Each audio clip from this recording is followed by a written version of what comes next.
최경영의 최강 시사.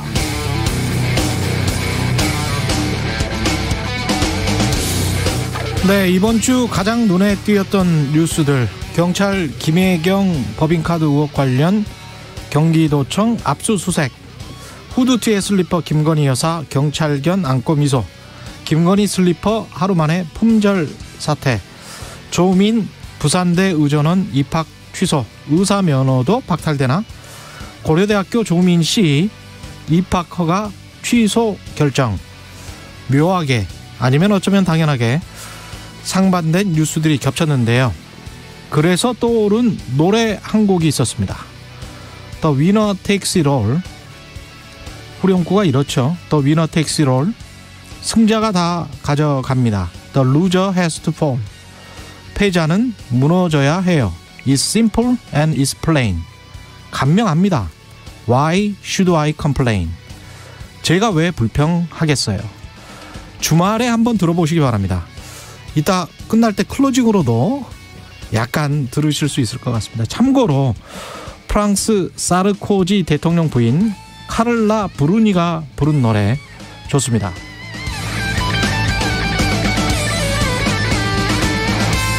네, 안녕하십니까. 4월 8일 세상에 이익이 되는 방송 최경영의 최강시사 출발합니다. 저는 KBS 최경영 기자고요.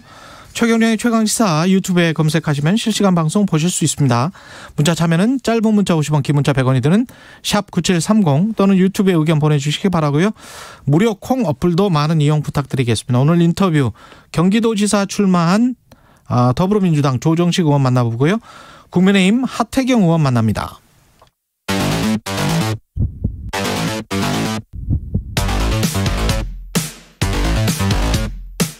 오늘 아침 가장 뜨거운 뉴스 언박싱.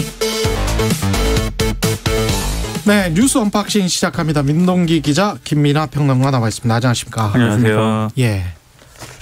이따 음악까지 다 듣고 가시려면은 8시 57분까지 여기 계시다가 한 56분부터 있으니까. 이동하면서 들어도 됩니다. 이동하면서 들으셔도 되고요. 아주 알찬 프로그램이에요. 네, 좋은 노래도 이렇게 소개해주고. 네, 영어로 된 노래입니다. 아이고, 네. 아바 노래도 좋습니다. 아바 노래도 좋잖아요. 네네. 네, 근데 최근에 제가 발견한 이 노래도 좋아요. 까를라 브루니 노래도 한번 들어보시기 네. 바랍니다.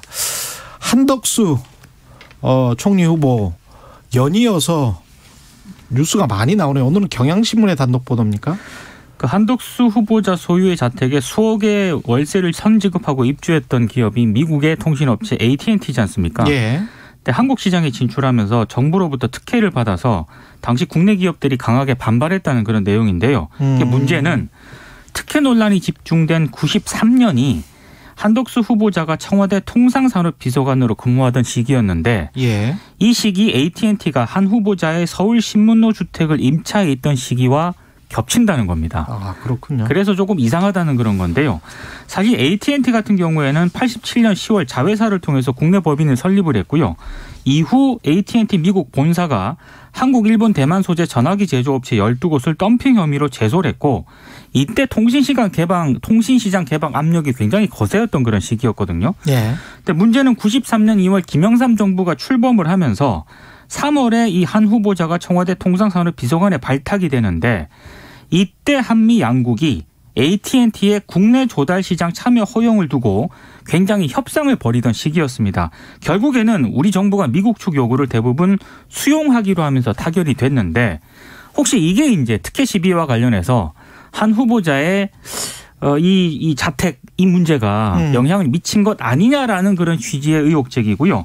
경향신문의 보도는? 그렇습니다. 이 경향신문 보도에 대해서 인사청문준비단 관계자가 이렇게 해명을 하고 있습니다. 외국인 임대 전문 부동산에 월세 계약을 일임했고 한덕수 후보자는 임차인이 누군지 나중에야 알았다고 한다. 당시 AT&T 특혜 의혹과 한덕수 후보자를 연관짓는 것은 과도한 해석이다. 이렇게 해명을 했습니다. 그러니까 이 시기가 이제 90년대 중반부터 이제 후반까지 넘어가는 그 시기인데 익히 아시겠지만은 80년대 후반부터 이제 90년대 후반까지 계속 이제 90년대 후반이 뭡니까? 2000년대 중반까지 계속 미국은 어쨌든 시장 개방이나 이런 것들을 동아시아 국가들한테 이제 계속 압박을 하는 그런 시기를 보낸 거 아니겠습니까? 뭐 우루과이 라운드부터 난리였죠. 예, 그리고 네. 그러니까 85년에 플라자 합의 이후에는 계속 이제 동아시아 시장에 대해서 그런 태도였는데 이게 이때는 한덕수 후보자가 어쨌든 간에 어느 자리에 있었든 뭐 청와대에도 있었고 통상산업부에도 있었고 했는데 어쨌든 통상 관료였단 말이죠. 그렇다는 점에서 이게 이제 구체적으로 무슨 어떤 행위가 추가로 뭐 드러나면은 이게 뭐 굉장히 중요한 문제가 되겠는데 아직까지는 그런 게 없으니까 이제 어떤 뭐 낙마 사유다라고 얘기하기는 어려운 부분이 있어도 어쨌든 이제 잘한 처신이었느냐는 논란이 있을 수 있고요. 그 다음에 이거 외에도 JTBC 보도를 보면은 이 부동산에 이제 이 집을 내놓을 때 예를 들면 이제 종로구에 있으면 종로구에 있는 부동산에 이제 내놓는 게 일반적이지 않느냐라는 건데 용산에 있는 이제 지금 말씀하신 외국인을 대상으로 하는 임대를 주로 이제 주선하는 그러한 이제 업체에 내놓은 것도 적극적인 의사를 가지고 이제 한 행위 아니냐 이렇게 이제 해석을 하고 있는 것 같아요. JTBC의 경우에도. 그래서 이런 것들을 좀 종합을 할 때는 한덕수 후보자가 통상 관료의 입장에서 그리고 시장 개방 압력이나 이런 것들이 다각도로 진행되고 있는 그러한 상황 속에서 특히 외국 이 법인의 이제 이 집을 임대하려고 한 그 행위 자체는 어쨌든 잘한 처신은 아니지 않느냐 여러 가지 시대적 배경을 감안하더라도 그런 지적은 뭐 불가피한 상황이라고 봅니다. 이게 본인은 임차인이 누군지 나중에 알았다 이렇게 이제 지금 말하고 있는 것이고, 네.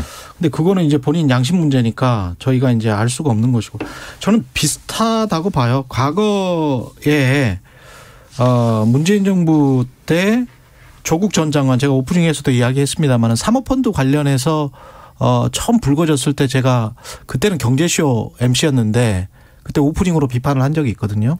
사모펀드를 들어가는 것 자체는 이게 불찰인 것 같다. 론스타를 떠올리게 하고 민정수석 될 사람이 민정수석이었죠. 그 당시에. 민정수석이 이거 들어가는 거는 좀 아닌 것 같다. 그렇게 이야기를 했는데 오비락 생각이 많이 나지 않습니까? 이거는 본인의 양심의 문제고 본인이 실제로 이제 사모펀드에 뭐 어떤 압력을 행사하고 그런 적은 없다는 게 이제 판결 결과 다 나왔잖아요. 그렇죠. 하지만 이제 한덕수 이 장관 총리 후보자도 저도 비슷할 거라고 봐요. 근데 이제 공직자들은 이런 것들은 세밀히 좀 챙겨봤어야죠. 그렇죠. 그렇지 않습니까? 그리고 예. 이게 이제 언론이 예. 처음에 이제 한덕수 후보자가 이래 행정의 달인이고 처세가 굉장히 뛰어난 사람이고 자기 관리가 철저했다. 이렇게 이제 인수위와 윤석열 당선인 측이 이렇게 설명을 하면 예. 처음에 언론이 그렇겠다라고 하고서 이제 좀 취재를 소극적으로 하는데 이런 게 나오기 시작하면 이제 적극적으로 이제 좀 자세가 전환이 되는 거거든요. 왜냐하면은 90년대에도 사실 이런 처신이 지금 말씀하신 대로 오비 일학이다라는 이제 맥락이 있을 수가 있겠는데 그렇죠. 그 이후의 삶 그리고 특히 퇴임 이후의 삶은 그러면은 더 아니했을 수도 있는 거기 때문에 그렇습니다. 언론의 관심이 또 집중이 되고 막 이런 상황이에요 지금이. 예. 그렇다고 하면은 이 국면에서 어쨌든 이 어떤 이 핵심적인 고리들이 뭐 나오거나 하지 않으면 논란을 안고서 총리가 될 가능성이 크다고 저는 생각을 하는데 논란을 아는 상태에서. 그렇죠. 그렇다면 이 의혹에 대해서 어떻게 해명하고 설명하는가가 이제 관건인 것이죠. 어떤 태도의 문제에서. 예. 그리고 윤석열 당선인과 지금 국민의힘도 어쨌든 이분이 안정을 기하기 위해서 그리고 이런 인사청문회의 통과의 어떤 가능성을 높이기 위해서 과거의 인물 특히 2007년에 총리를 했던 인물을 다시 이제 2022년에 다시 총리로 하겠다라고 이제 한 것에 가까운 상황이 됐는데 그러한 이제 선택이나 인사가 이제 성공한 어떤 그런 결과를 가져오는 것이냐는 평가할 대목이라고 생각합니다. 예. 그리고 재산과 관련해서도 계속 지금 뭐가 나오고 있습니까? 한덕수 후보자의 인사청문 요청안이 어제 국회에 제출이 됐거든요. 예. 그때 첨부된 증빙 자료를 보니까 한덕수 후보자 재산 규모가 82억 5,937만 원이었고요. 예. 본인 재산이 58억 9,212만 원, 배우자 재산이 23억 6,725만 원이었는데 공직을 떠난 지 10년 만에 재산이 42억가량 늘어난 것으로 일단 파악이 됐고요. 예. 조금 특징적인 게 이번에 신고된 한덕수 후보자 재산의 62%가 예금이었습니다. 한 후보자 본인이 32억 4,999만 원, 배우자가 19억 448만 원 등으로 예금으로만 51억 5,447만 원을 보유를 했는데요. 예금으로만 51억? 그렇습니다. 예금만 51억이라는 거고요. 10년 전보다 26억 2,058만 원 늘어난 그런 규모입니다. 언론들의 해석을 보니까 공직에서 물러난 이후에 김앤장 법률사무소 등지에서 일하면서 고액 연봉을 받지 않았습니까? 예. 이게 좀 반영이 되지 않았느냐 이렇게 해석을 하고 있습니다. 돈이 많으세요. 네. 깜짝 놀랐습니다. 저는 예금이 51억이라는 걸 보고. 네. 제 통장하고는 상당히 비교가 되는 액수입니다. 네. 많은 분들이 그렇게 생각할 겁니다. 예. 네. 알뜰하시네요. 네.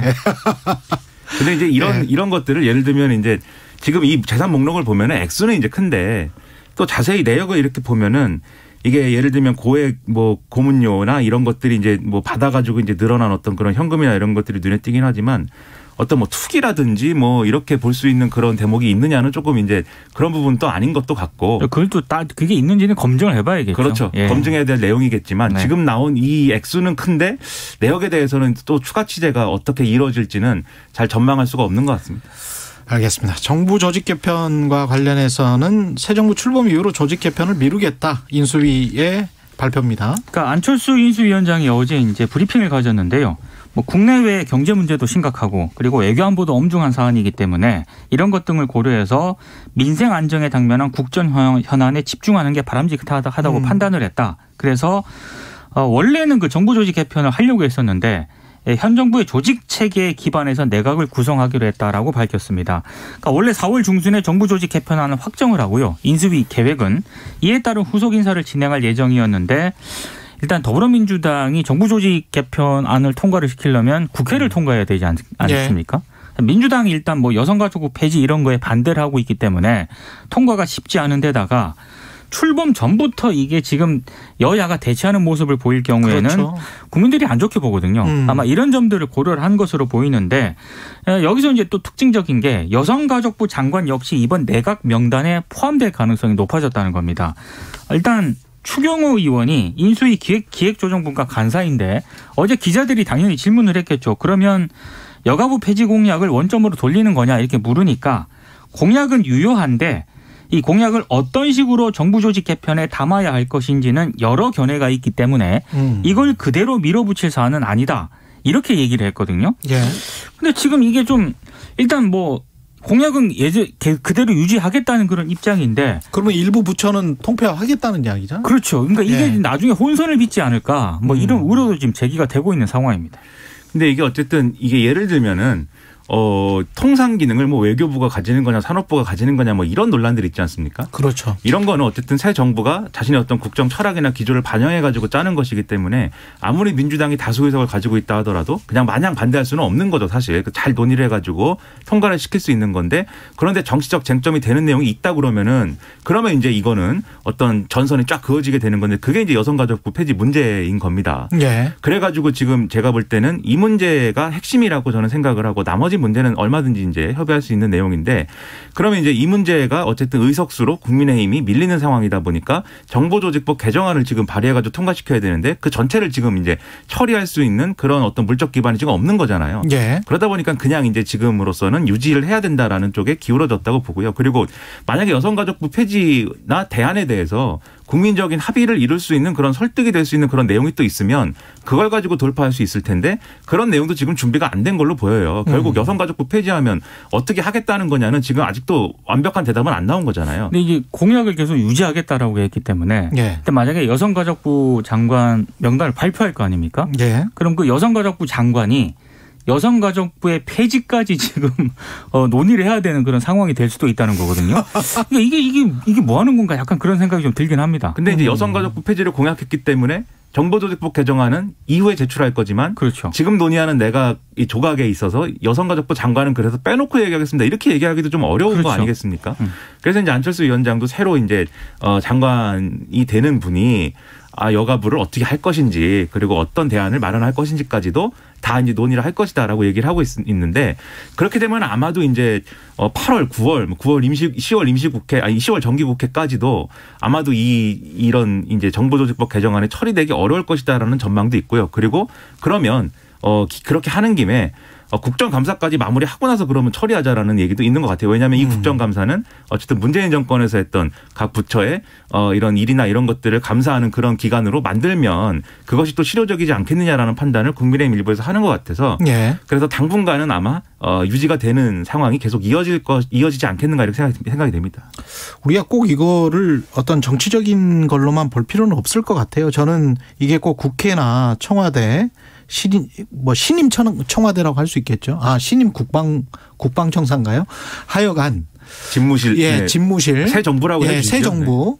새 정부와 국회만의 긴장 관계나 어떤 갈등이 아니고 관료들의 저항이 상당히 많이 있을 것이다. 그리고 인수위가 그거를 분명히 느꼈을 것이고 18개 부처로 지금 시작을 한다는 거 아닙니까? 그렇죠. 그러면 인수위 입장에서는 일단 부처를 통폐합한다는 거는 자리가 없어지는 거잖아요. 자리가 없어지는데 자리가 없어지는 거를 좋아할 새롭게 권력을 잡는 측근들이 있을까? 이것도 한번 생각을 해봐야 돼요. 그래서 아래에서의 요구도 있을 수 있다. 좀 이따가 한번 해보자. 그렇다면 자리를 나눠줄 수 있는 자리가 훨씬 더 많아지죠. 그렇게 된 다음에 굳건하게 들어가면 기존에 있었던 부처들 있지 않습니까? 중소벤처기업부 같은 경우도 폐지 이야기가 있었고 네. 그다음에 여가부도 마찬가지지만 교육부와 과기부 인수위원장이 직접 이야기를 했었잖아요. 통폐합 이야기하면서 교육부를 교육위원회로 바꾸겠다. 저는 사실 그건 찬성하거든요. 교육부를 과기부랑 통폐합하고 교육위원회로 바꾸고 대학 자치를 많이 주는 것들 그리고 교육자치 이미 교육감이 대부분을 실현하고 있기 때문에 지방자치의 취지랑도 아주 맞다고 생각을 해요. 그런데 그렇게 할 수 있을까? 교육부의 그 강고한 관료 집단 때문에 그런 생각은 했어요. 그래서 제가 보기에 이게 국회 일정 이런 것뿐만이 아니고 지방선거 지나고 자리를 보존하려고 하는 강력한 기득권 집단이 1년 2년 지나고 나면 아마 생각이 달라질 것이다. 원래 그리고 흐지부지 될 가능성이 있다. 그 대목인데 예. 그래서 지금 윤석열 당선인이 청와대에 만약에 하루라도 들어가면 못 나올 것이다라고 얘기한 거 아니겠습니까? 마찬가지로 그것도 선의로 해석하면 아주 비슷한 내용입니다. 그렇죠. 예. 마찬가지로 이게 이 정부 초반에 정부조직법 개정이라는 거는 정부 초반에 이 새 정부니까 뭐 고쳐야 될 거 아니야 이렇게 해보지라고 해서 쭉 밀어붙여야 사실은 이게 말씀하신 이제 관료들의 어떤 여러 가지 저항이나 이런 것들을 뚫고 갈 수 있는 건데 연말이나 가까이 돼가지고 만약에 이 논의를 하면은 그게 가능할 거냐에 대해서는 저도 사실은 그것은 어렵지 않을까라고 생각하지만 그렇지만 뭐 지금 연말까지의 스케줄을 우리가 다 얘기할 수는 없어요. 예. 네. 모든 조직 개편을 할 때 처음에 업무 효율성과 기능 위주로 생각을 하다가요. 이 나중에 자리 문제로 그럼요. 연결이 그렇죠. 되거든요. 예. 그러면 그러다 이제 사람 보는 거죠. 그렇습니다. 그러면 챙겨야 될 이제 사람 보는 것이고. 그럼 굉장히 어렵습니다. 그러면. 예. 그래서 이것도 하나의 어떤 통치의 또 예술이 될 수가 있어요. 이런 여러 가지 조건에도 불구하고 해낸다고 하면은 그것도 상당한 어떤 통치력인 거죠. 칭찬받을 만은 하죠. 지금 정부조직법 개편 가지고 거의 역대 정부 항상 이랬던 것 같아요. 그렇죠. 예. 없애는 데 성공했더라도 나중에 부활시키고 막 이럽니다. 그리고 계속 비대해졌어요. 그렇죠. 예. 윤석열 당선인이 5.18 민주화 운동 기념식 참석 뜻을 밝혔습니다. 원래 이명박 박근혜 전 대통령도 취임 첫 해에는 5.18 기념식에 참석을 했거든요. 근데 그 뒤로는 안 갔습니다. 일단 윤석열 당선인 같은 경우에는 대선 공약인 5.18 정신 헌법 전문 수록도 추진하겠다. 이제 이렇게 밝혔다는 거고요. 동아일보 보도에 따르면은 5.18 기념식에도 참석을 하겠다라는 의사를 밝혔다는 겁니다. 그리고 또 어제 언론들이 많이 좀 주목을 했던 게 주한미군 평택기지를 윤석열 당선인이 방문을 했거든요. 뭐 한미동맹을 우선 계속 강조하겠다 이렇게도 해석이 되고 있는데 또 다르게 해석을 하는 쪽도 있습니다. 원래 중국을 향한 어떤 견제 메시지를 보인 것도 아니냐 이렇게 해석을 하는 쪽도 있습니다. 특히 평택기지 같은 경우에는 중국과 가장 가까운 미군 기지이기 때문에 중국이 매우 민감하게 반응하는 그런 또 기지 가운데 하나거든요. 예. 여기를 우선적으로 방문했다고 하는 것 자체가 대중국 견제용 아니냐 이런 해석도 나오고 있는 상황입니다. 저는 이제 5.18 관련해서는 이제 보수 정권의 대통령이 적극적으로 나서는 게 훨씬 더 효과가 좋은 것이고 그걸 해야 되는 어떤 일이라고 봐서 저는 그렇죠. 윤석열 당선인이 계속 이제 본인의 주장을 이렇게 밀고 가겠다라고 얘기하는 거에 대해서는 상당히 높은 점수를 이제 유권자의 한 사람으로서 잘하고 있는 겁니다. 네, 주고 싶고요. 주한미국인지 방문한 거는 말씀하신 이제 여러 가지 이제 이 외교안보적인 고려가 있겠지만 아무래도 이제 북한 문제나 이런 것들에 있어서 이제 한미 동맹을 강화해 가지고 풀자라는 어떤 의도나 이런 것들을 좀 보여주고 싶은 것 같습니다. 그래서 지금 미국에서도 보면은 성김 대북 특별대표가 이제 대놓고 얘기를 하잖아요. 북한이 핵실험을 할 것 같고 미사일 발사 시험도 할 것 같은데 우리는 모든 수단에 대응할 수 있다. 이렇게 얘기를 하는데 지난번에 우크라이나를 러시아가 침공할 때도 바이든 행정부가 보면은 계속 침공할 것이다.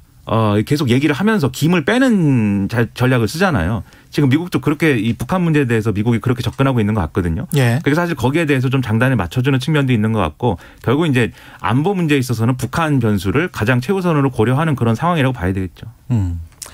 그리고 지방선거 광역단체장 민주당은 37, 국민의힘은 62명 출마했습니다. 민주당 같은 경우에 가장 신청이 많이 몰린 곳이 서울이었습니다. 송영길 전 대표, 박주민 의원, 김진애 정봉주 전 의원을 비롯해서 6명이 일단 후보 공천을 했고요. 그렇군요. 경기지사 후보는 안민석, 조정식 의원을 비롯해서 염태영 전 수원시장이 공천을 신청을 했고 그때 김동연 새로운 물결 대표가 민주당과 합당을 마치는 대로 합류할 예정입니다. 4파전이고요. 나머지는 좀 단독으로 공천을 신청한 경우가 많았습니다. 충북지사 후보라든가 부산시장 후보라든가 대구시장 후보는 다 단독 신청이었습니다. 그리고 강원지사 후보와 경북지사 후보에 공천을 신청한 사람은 없었거든요. 민주당이 이 지역에는 전략 공천을 할 것으로 보입니다. 강원지사하고 경북지사는 아예 없었어요. 민주당은. 그렇습니다. 예. 그래서 지금 이제 공천 신청한 이런 흐름이나 이런 걸 보면 확실히 민주당이 다소 이제 지방선거에 대해서 민주당 소속의 이제 후보들이나 당원들이 좀 소극적이다. 열세를 느낀다. 그렇죠. 네. 아무래도 기존에 이제 지방 권력이 민주당으로 많이 쏠려 있었기 때문에 이번에 좀 많이 잃을 수 있다 이런 경각심이 좀 있는 것 같습니다. 근데 그럼에도 불구하고 어쨌든 이제 지는 것을 방조할 수는 없는 선거이기 때문에 지금 말씀하신 것처럼 비는 데는 아마 전략공천이나 이런 거 할 것인데 중요한 건 어쨌든 서울, 경기 여기에 굉장히 이목이 집중되는 것이기 그렇죠. 때문에 여기서 풀어야 될 문제를 빨리 풀어야 되겠죠. 국민의힘 같은 경우는 누구 나옵니까? 그러니까 오늘부터 이제 면접 심사에 들어가는데요. 예. 국민의힘은 가장 경쟁률이 센 곳이 대구입니다. 홍준표 의원, 김재원 전 의원 그리고 유영하 변호사 등 무려 8명이 도전장을 냈고요. 울산시장 후보를 두고서도 7명이 경쟁을 하거든요.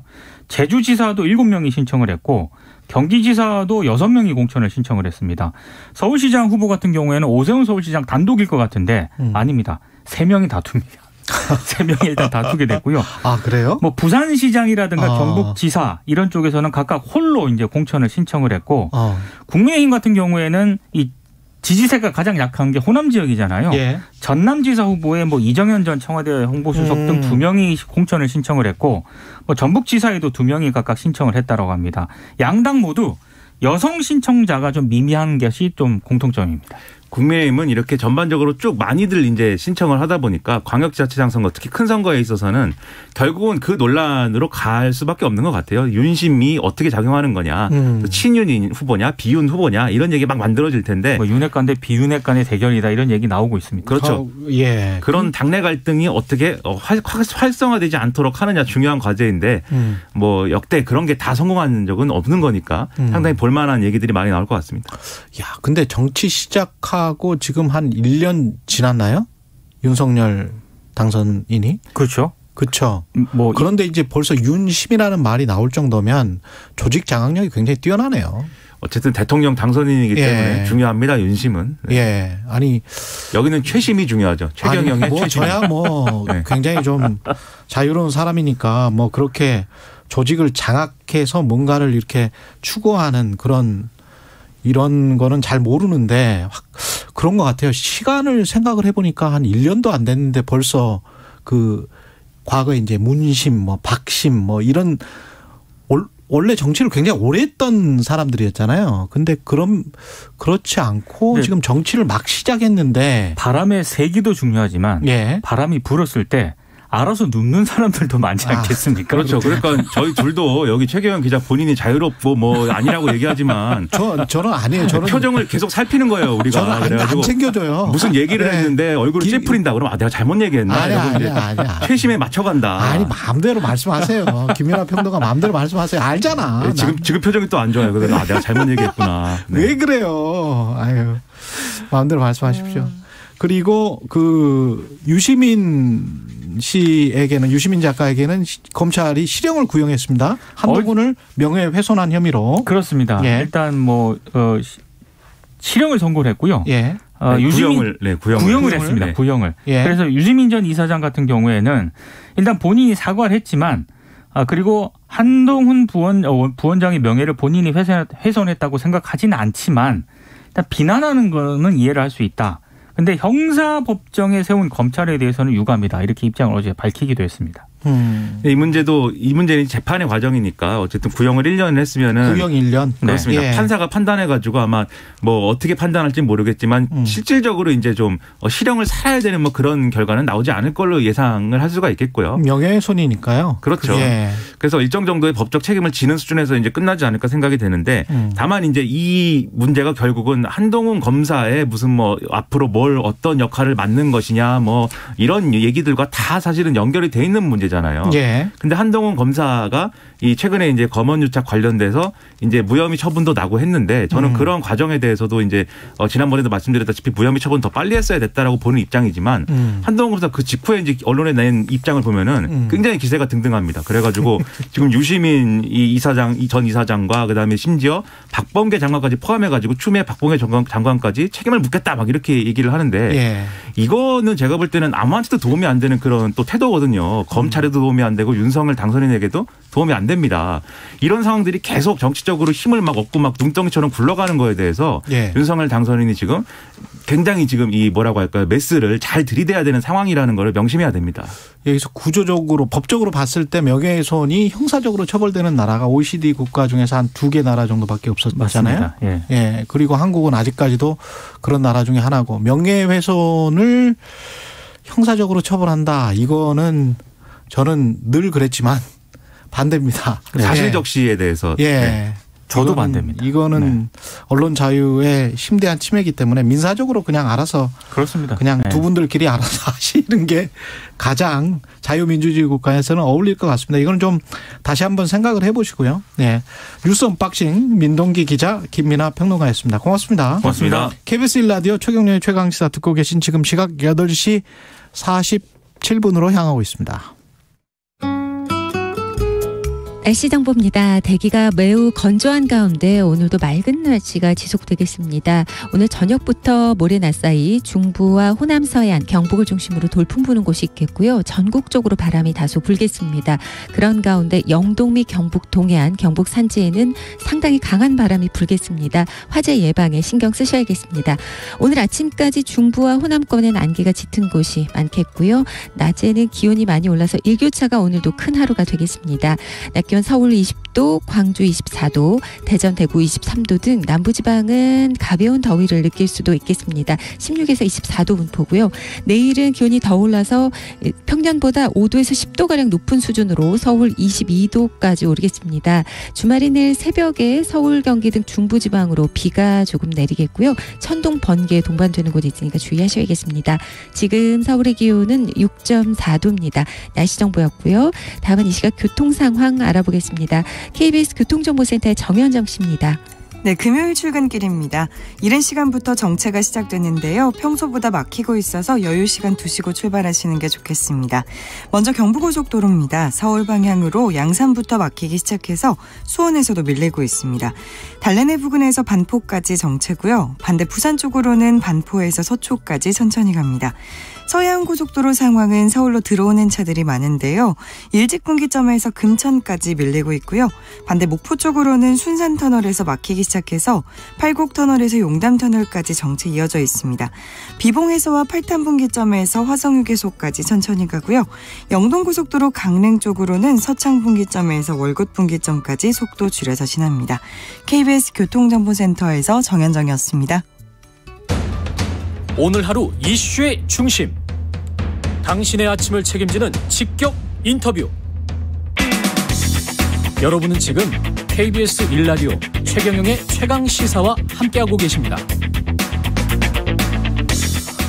네, 가습기 살균제 집단 피해 발생 이게 벌써 11년 지났는데요. 이제야 피해 구제를 위한 최종 조정안이 마련됐다고 합니다. 근데 피해 지원금을 부담해야 하는 업체들이 조정안을 거부하면서 무산 위기에 놓였다고 하네요. 어떤 상황인지 환경보호시민센터의 최예영 소장님 전화 연결돼 있습니다. 안녕하세요. 네, 안녕하십니까. 예, 이게 조정안은 어떤 과정을 거쳐서 마련된 겁니까, 원래? 예, 조정안이라는 건 법적인 강제적인 어떤 그런 기구가 아닙니다. 작년에 2021년 8월 31일이 이제 이 사건이 알려진 지 10년이 되는 날인데, 10년째 그 피해 대책이 나오지 않으니까, 피해자 단체와 가해 기업들이 이제 일종의 협상 테이블을 마련을 한 거예요. 근데 이제 직접 협상을 못하니까 양쪽이 추천한 전문가들로 이제 조정위원회를 구성하고 그분들이 6개월에 걸쳐서 양측의 입장을 듣고 뭐 피해자들이 어느 정도 이 정도면 그래도 좀 수용할 수 있지 않겠나. 그리고 기업들도 이 정도의 책임은 져야 되지 않겠나 하는 수준의 안을 만든 겁니다. 민간 차원의 조정안이군요. 그렇습니다. 그렇지만 뭐 조정위원장은 또 환경부 장관이 추천을 해서 왜냐하면 이제 이게 피해 구제법에 의해서 구제 인정된 사람들이 누구고 하는 그런 정보를 정부로부터 받아야 되거든요. 그렇죠. 뭐 약간은 정부가 좀 관여를 했다고 할까요? 뭐 이제 그런 건데 전적으로 민간 차원의 일종의 뭐 사적 기구라는 표현도 있고 사회적 합의 뭐 이런 표현도 쓸 수 있을 것 같습니다. 예, 충분히 공적인 성격이 있고 조정안에는 어떤 지원 내용들이 들어가 있습니까? 그러면? 네, 뭐 사망자도 있고 또 어린이 피해자부터 아주 중증 피해자 지금도 병원에 계신 분 다양한 피해자가 있기 때문에 상당히 쉽지 않은 그런 내용들이긴 한데요.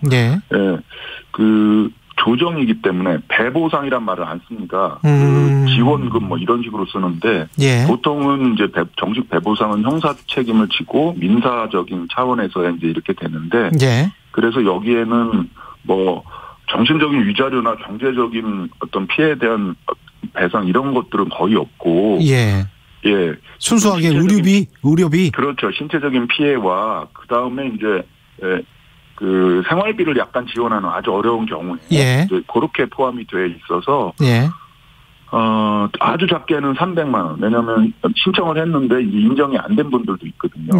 그래서 300만 원에서 한 5억이 조금 넘는.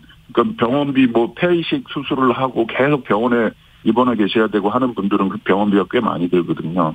그래서 그분들은 5억이 조금 넘는. 사망자의 경우는 2억에서 4억. 이 정도 수준입니다. 5억이 조금 넘는 그런 경우는 이제 어린 아이 같은 경우입니까? 그렇죠. 나이가 어리고 또 평생 병원을 다녀야 하고 하는 그런 조건을 좀 고려하면 그렇죠. 그 사람 중에서 이제 폐이식을 받고 굉장히 좀 생활 자체가 힘든 그런 경우를 말하는 거죠. 5억이라는 게. 그렇죠. 초고도로 그래서 그 피해 등급이 죄송합니다. 6등급으로 나뉘어 있습니다.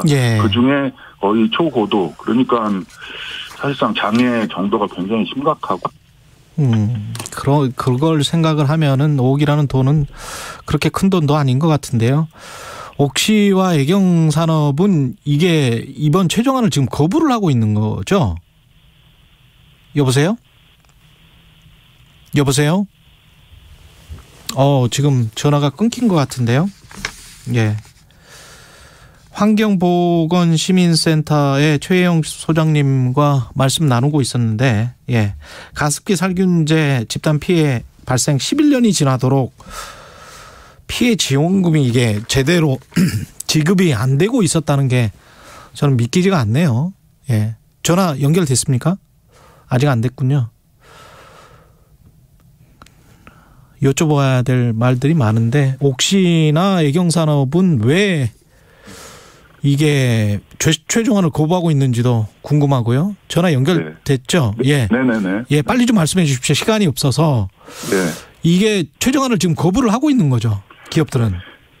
모두 다 거부하는 건 아니고요. 모두 9개의 기업이 있는데 그중에 2개 기업이 거부를 합니다. 옥시하고 애경인데 문제는 이 기업들이 2개 기업이 가장 많이 판매를 했고 피해자도 많고 분담금도 60% 이상으로 가장 많습니다. 이들이 빠지면 얘기가 안 됩니다.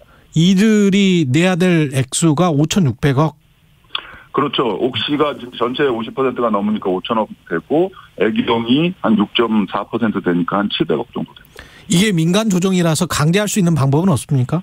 없습니다. 예. 피해자들도 동의를 해야 하고 기업들도 동의를 해야 합의가 이루어지는 그런 거고요. 그래서 끝까지 조정을 시도를 해봐야 하는 상황이고 만약에 끝까지 안 된다면 지금 피해 구제법이 있습니다. 거기에 이 조정안의 내용을 담아서 법으로 하기 때문에 이제 강제로 기업들이 내도록 하는 그런 수단이 있는데 쉽지 않은 길이에요. 그래서 지금 그렇겠죠. 어렵더라도 조정을 끝까지 시도를 해봐야 된다고 봅니다. 그러니까 옥시나 애경은 너무 많다 액수가 뭐 이런 건가요? 많다고 주장을 하는데 예. 사실 지금 옥시 제품만 쓴 사람이 3,800명이에요. 애경도 1,000명이 넘고 예. 그분들에 대해서 책임을 지는 것이고 N수로 나누면은 뭐 평균 1억이 조금 넘는 수준입니다. 사실상 그렇죠. 배부상이라고 할 수도 없는 그런 액수인데 그것도 책임을 못 지겠다고 하니 굉장히 무책임한 거죠. 마지막으로 정부 차원에서 어떻게 해볼 수 있는 방법은 없을까요?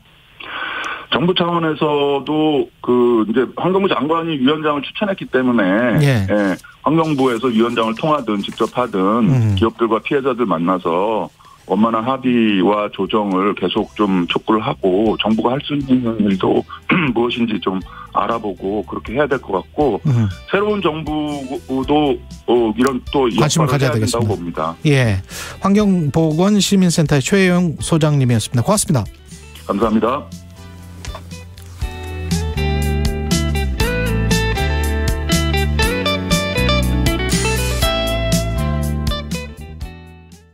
막아야 되는 거야.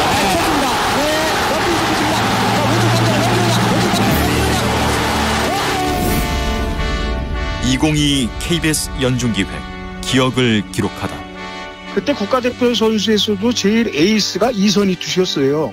어떻게 한국 시리즈에서 저하고 만나는데 한국 시리즈에서 저한테 만 홈런을 맞았잖아요.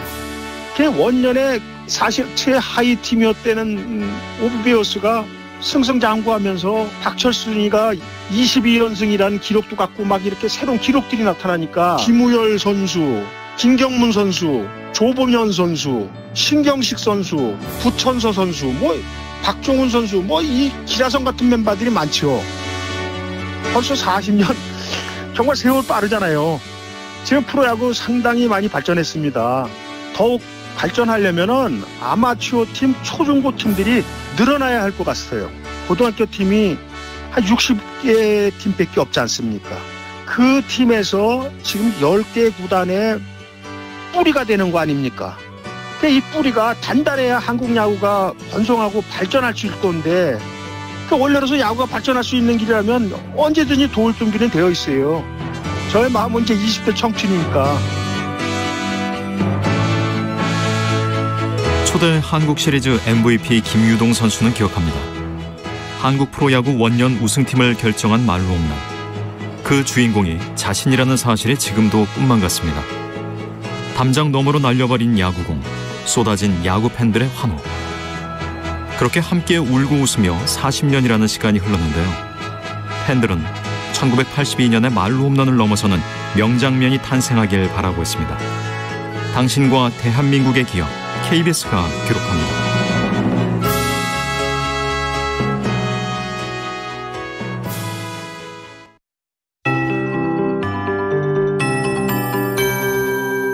KBS 58분 날씨.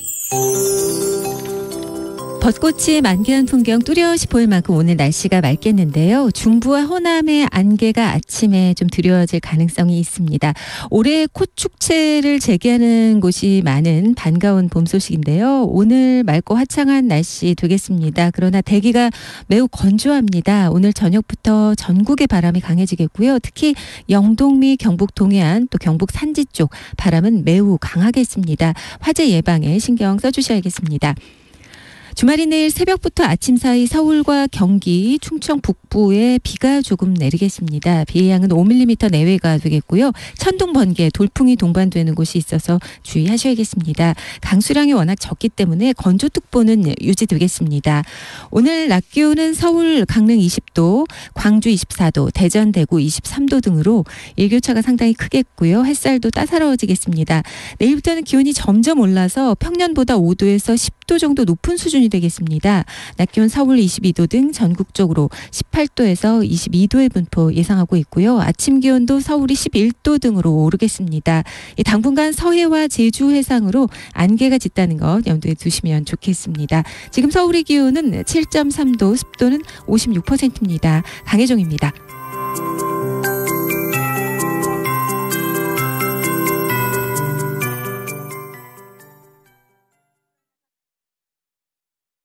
정성을 다하는 국민의 방송 KBS가 8시를 알려드립니다.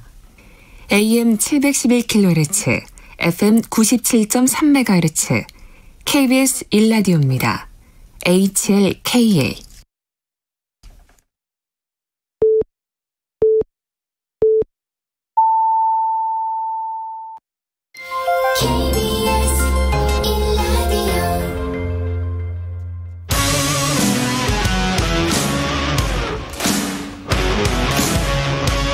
오늘 하루 이슈의 중심 최경영의 최강시사.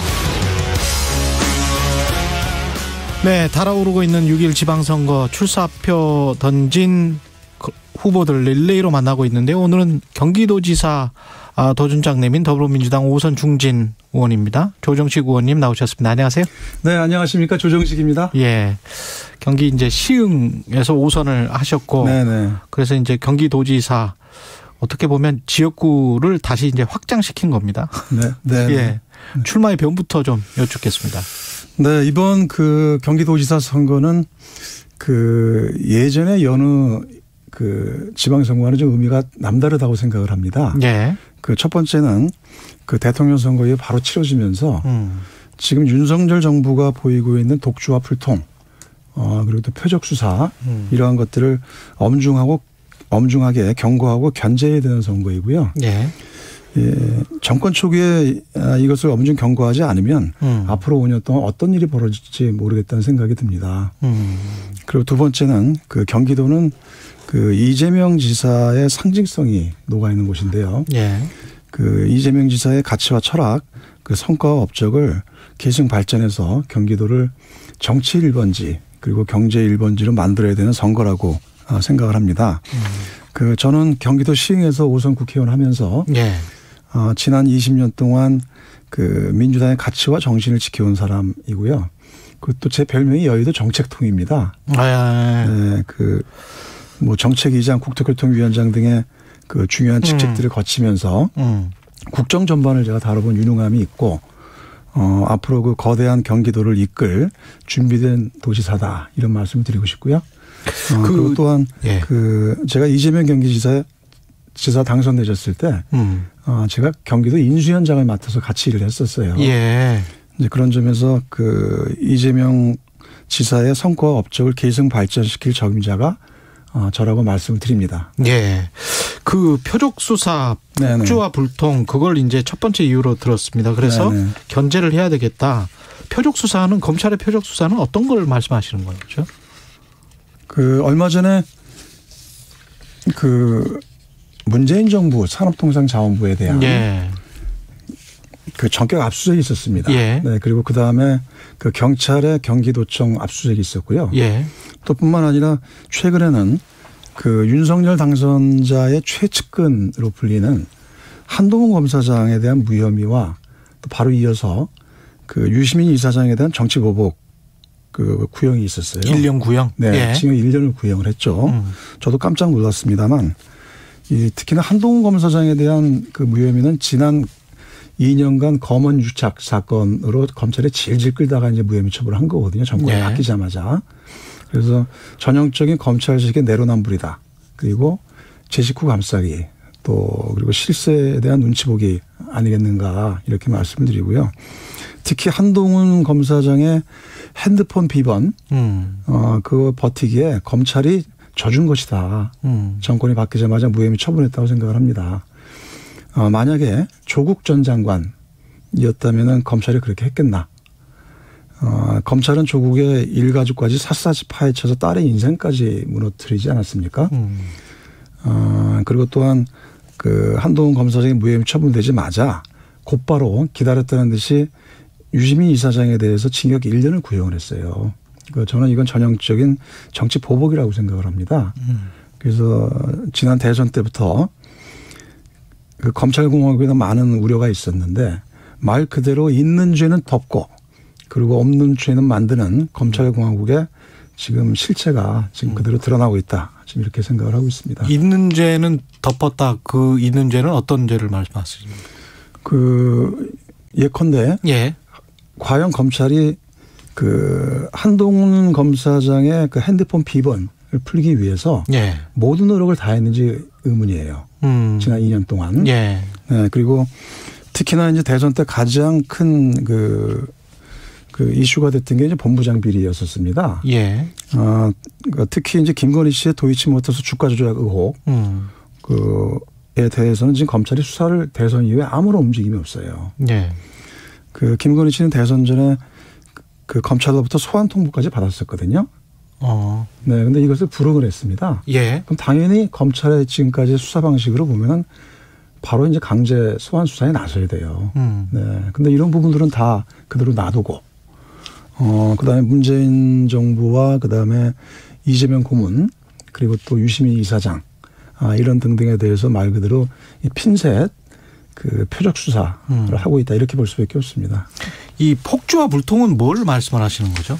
대표적으로 그 지난 20일 동안 그 윤석열 정부가 보여온 그 행태를 보면 그 청와대 용산 이전, 네, 이거는 말 그대로 청와대는 국가 사업 아닙니까? 그리고 청와대가 윤석열 당선자의 개인 집이 아닙니다.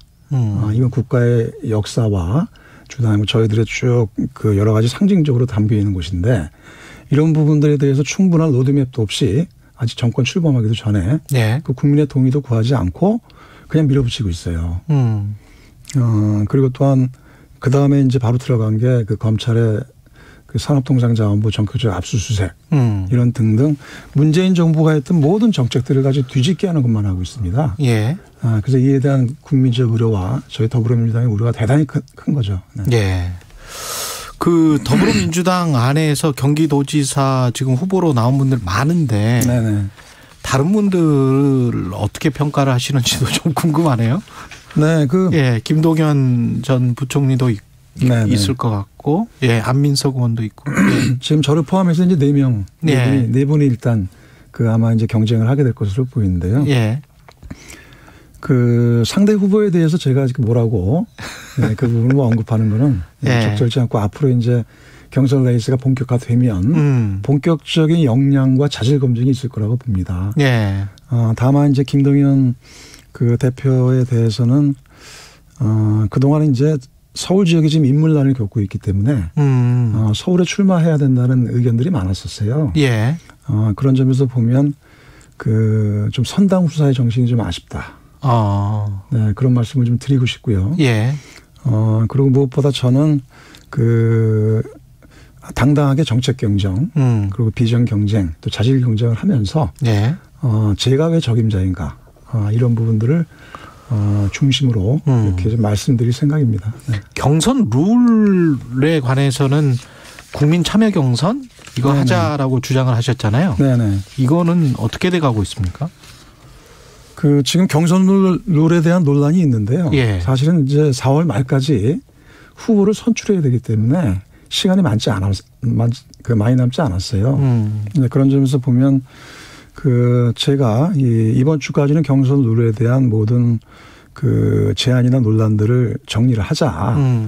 그리고 그 이번 주 내에는 만약에 경선 룰에 대해서 이런저런 얘기가 있으면은 합의가 안 되면 그다음에 당에서 정한 대로 따르자. 저는 그렇게 말씀을 드렸고요. 제가 제안한 그 국민 참여 방식은 무엇보다 이 주장하는 유불리를 떠나서 그 보다 많은 지지자들이 이 경선에 참여해서 경선 붐을 이끌고 그걸 본선까지 이어가자는 겁니다. 그 특히나 이제 주목할 것은 지금 더불어민주당에 새로운 팬덤이 생겨나고 있어요. 그러니까 대선 패배 이후에 그 신규 권리당원이 20만 명에 가까울 정도로 이렇게 육박을 하고 있습니다. 이거는 옛날에 노무현 대통령 이후에 처음이거든요. 그 요즘 소위 말하는 이제 개딸, 개혁의 딸들, 또 양아들, 또 양심적 아들, 또 개언니, 개혁의 언니 등 그래서 이분들이 현재 경선에 참여 자격이 없습니다. 네, 권리당원이 6개월 기간 6개월 기간 때문에 네. 최근에 가입했기 때문에. 그렇죠. 예. 그래서 기존의 권리당원들은 그대로 투표권을 인정을 해주고 또 경선에 참여하겠다는 이런 분들 정말 적극적으로 또 민주당을 지키고 그다음에 이번 지방선거에 힘을 주겠다라는 분들에 대해서 경선에 참여할 기회는 열어줘야 된다. 그런 의미에서 국민참여 경선을 해야 된다. 그렇죠. 예. 네. 그래서 이것이 바로 커다란 동력이거든요. 예. 그래서 지금 경선 그 대선 패배 이후에 많이 이렇게 좀 지치고 낙담한 상태에서 새롭게 저희가 떨쳐 일어날 수 있는 그 동력들을 바로 현장에서 주고 계신 거예요. 그럼 이분들의 열망과 성원을 경선 과정에서부터 참여해서 수십만 명의 경선에 참여해서 그것이 붐이 일어날수록 일어날 수 있도록 하자는 취지죠. 그래서 저희 호응에 대해 저희 제안에 대해서 많은 분들께서 공감을 해주고 계세요. 뿐만 아니라 그 김동연 대표 측에서 그동안 간접적으로 자기들은 당내 기반이 약하니까 그렇죠. 권리당원의 비중을 좀 낮춰야 된다는 취지로 얘기를 하셨거든요. 그런데 이런 식으로 하면 저의 방식대로 하게 되면은 김동연 대표처럼 뒤늦게 참여한 분들이나 또 새로운 물결 당이 있지 않습니까? 그분들도 다 신청을 해서 차별 없이 공정하게 경선을 치를 수가 있거든요. 그런 말씀이시고 그다음에 그 유승민, 김은혜 이렇게 해서 국민의힘 쪽에서도 만만치 않은 후보들이 나올 것 같고요. 판세도 정말 호각세인 것 같습니다. 경기도지사 지금 그렇습니다. 여론조사 나오는 것 보면 어떻게 상대당 후보들은 평가를 하세요? 유승민 전 의원에 이어서 김은혜 의원까지 이제 등판을 했어요. 우선 김은혜 의원의 경우는 그 윤심에 기대고 나왔다라고 말씀을 드리고 싶어요. 이른바 윤심이 작용했고, 그리고 사실은 그 아직은 경기도지사에 나서기에는 좀 초보 정치인 아닌가 그런 생각이 들고요. 그 특히나 김은혜 의원의 경기도지사 출마 얘기는 그 전에 인수위 결합 전부터 나온 얘기거든요. 그럼에도 인수위의 대변인을 발탁을 했어요. 그리고 또 그 윤석열 당선자가 이를 알고도 용인을 했다고 저는 봐요. 그래서 말 그대로 윤심이 작용을 했고 그 앞으로 친윤 체제를 강화하겠다는 의도와 유승민 전 의원에 대한 견제가 있는 게 아닌가 좀 그런 생각이 들고요. 그다음에 유승민 전 의원 같은 경우는 그 실제로 경기도지사가 돼서 경기도정을 이끌겠다기보다는 차기 대선을 위한 경력관리용 정치적 출마가 아닌가 좀 그런 생각이 듭니다. 그 뭐 다 아시다시피 그 유승민 전 의원이 대구에서 정치를 했고, 그렇죠. 그 다음에 대통령 선거 경선에 나서서 그 2번을 실패하지 않았습니까? 그런데 이제 다시 아무런 연고도 없는 경기도에 오겠다는 것이 좀 뜬금이 없어요.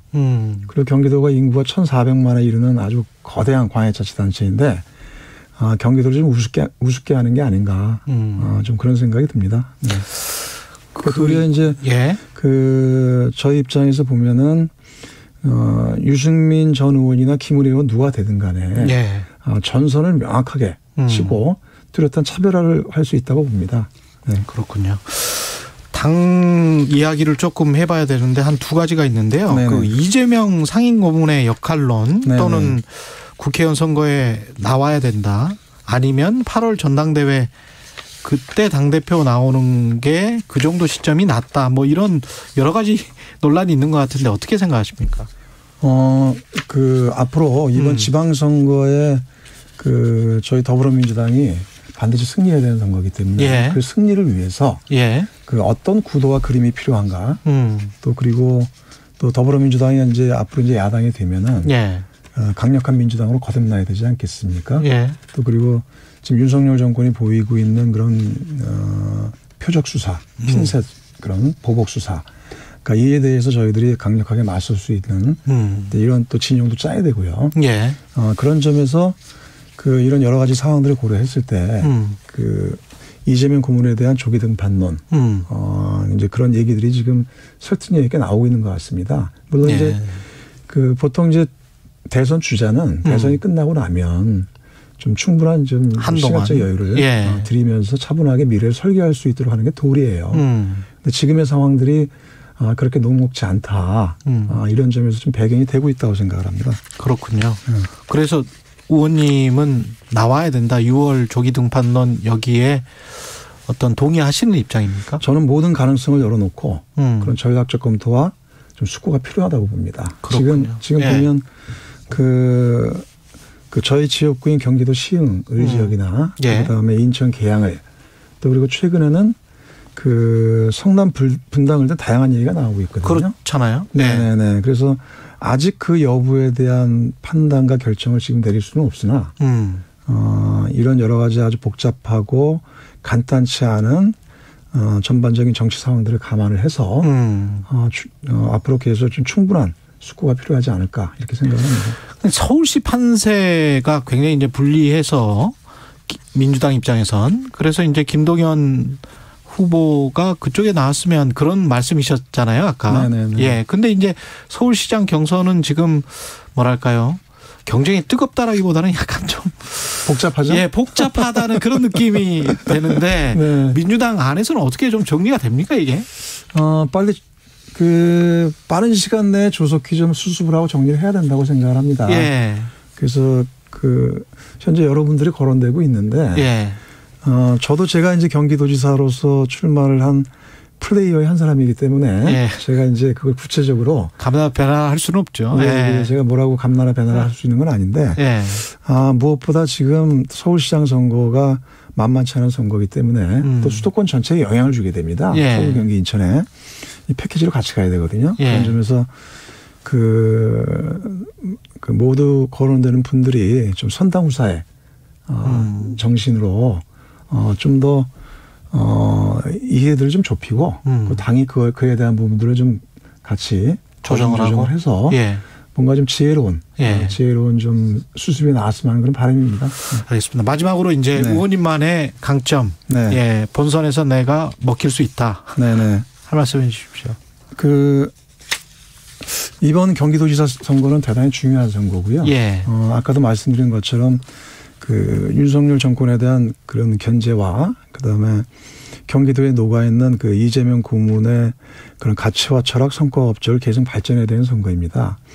이제 그런 점에서 보면 그런 부분들을 실현하는 데서 저의 정책 역량이나 또 지난 오랜 기간 동안 이재명 고문과 늘 함께 하면서 또 함께 일하고 또 경기도를 제일 잘 알고 그런 점에서 제가 적임자라고 저는 생각을 하고 있습니다. 그리고 또한 국민의힘 후보가 유승민이 됐든 또 김은혜가 됐든 말 그대로 분명한 뚜렷한 차별화와 전선을 칠 수 있는 후보는 저라고 생각을 합니다. 예. 네, 김은혜 의원 같은 경우는 말 그대로 윤핵관의 초보 정치 그리고 이재명 경기도지사에 대한 모든 흔적을 지우겠다고 나온 거 아닙니까? 예. 네, 그에 대해서 이재명 고문과 함께 늘 경기도를 함께 일해왔던 제가 뚜렷하게 차별화시킬 수가 있고 또 유승민 의원 같은 경우도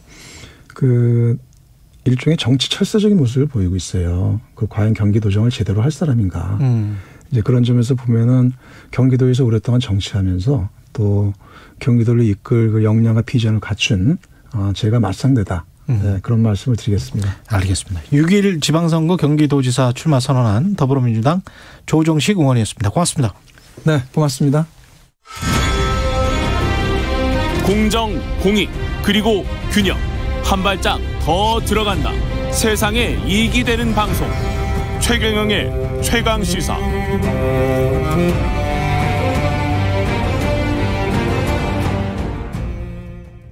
네, 국민의힘 광역단체장 후보자 공모에 총 62명이 신청서 제출했고요. 서류 심사 거쳐서 오늘부터 면접을 시작한다고 합니다. 달아오른 열기만큼 또 잡음들도 좀 있습니다. 국민의힘 하태경 의원 연결되어 있습니다. 안녕하세요.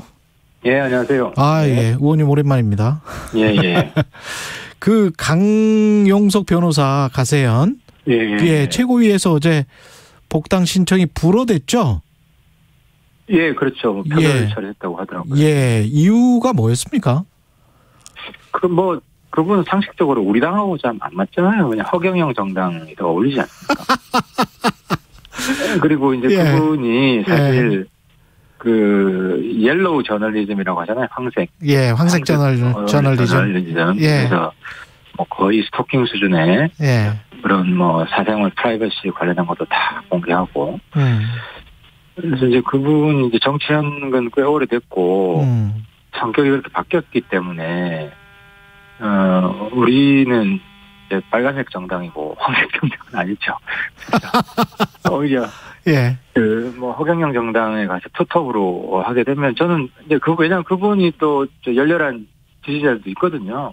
아, 그래요? 예. 예, 꽤 있어요. 그래서 이제 그러면 훨씬 나름 좀 전망이 있지 않을까.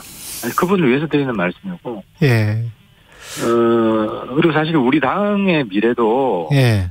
극단적인 이런 보수, 황색 보수까지 뭐 다 포괄하는 그런 방향이 아니라 좀 수는 없다. 그러니까 중도 쪽으로 가야죠. 예.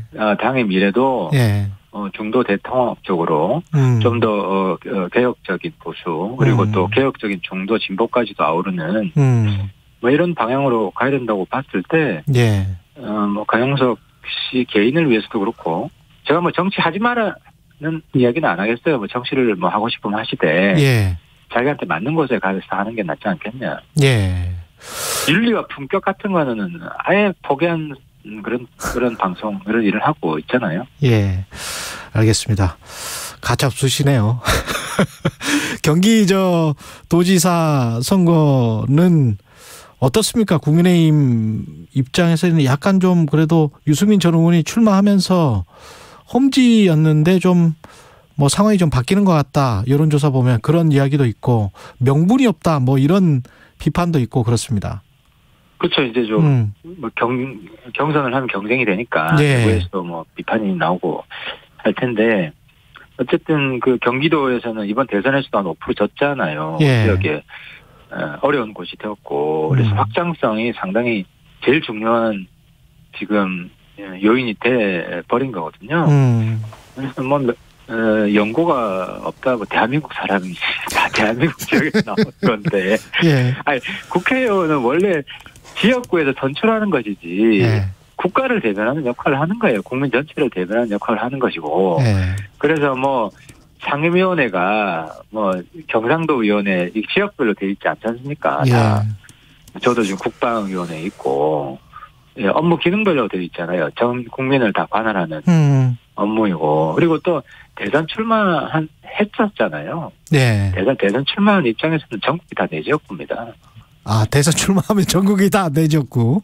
그렇죠. 예. 그래서 뭐 당이 어려우면 뭐 다른 지역에 소방수로 가기도 하고. 그렇습니다. 저도 뭐 그런 정치를 지향하고요. 김은혜 의원 같은 경우는 약간 좀 견제용이다. 유승민 전 의원의. 그래서 윤심이 좀 반영됐다. 그런 이야기를 언론에서 하잖아요. 어떻게 보십니까? 그런 이야기 들으면 김은혜 의원 기분 나쁠 거예요. 자기가 자기 예. 편의 말처럼. 예. 뭐 이렇게 좀 뒤에서 배우 조종하는. 그게 아니라 김은혜 의원은 어쨌든 경쟁 상대죠. 예. 유력한 경쟁 상대고 또 경기도 여론조사하면 지지율이 꽤 나오잖아요. 예. 꽤 나오기 때문에 본인이 정치적으로 성장할 수 있는 아주 좋은 계기고 그래서 본인이 아마 고민이 꽤 있었을 거예요. 나가야 되나 말아야 되나. 근데 뭐 용기 있는 결단을 한 거고요.